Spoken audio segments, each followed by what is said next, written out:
Kui te ei tea, kas Binary-Cent maakler on turvaline, siis olete jõudnud õigesse kohta.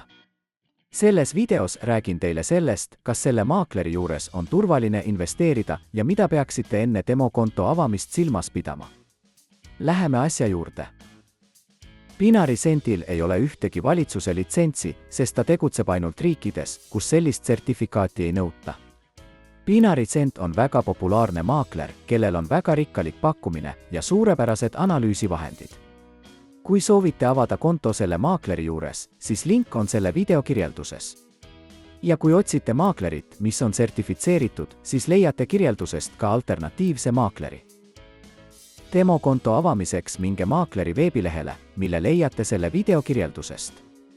Kui avate konto meie lingi abil, saate juurdepääsu tasuta demokontole ja valikulisele deposiidiboonusele.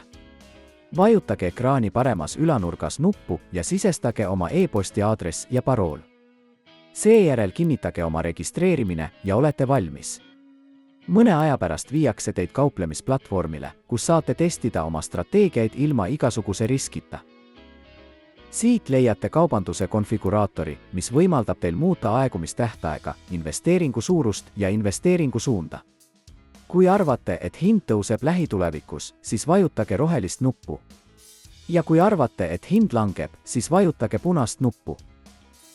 Oma investeeringu tõhususe suurendamiseks saate luua oma strateegia, mis põhineb platvormil saadaval olevatel näitajatel.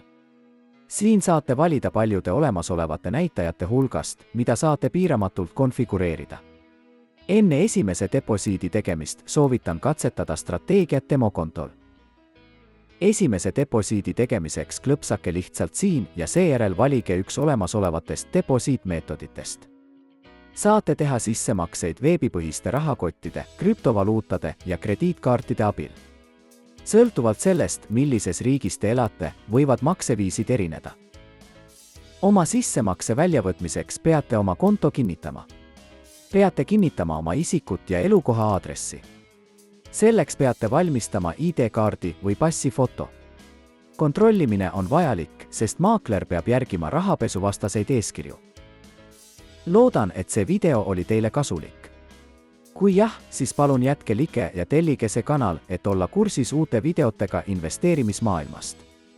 Täname vaatamise eest!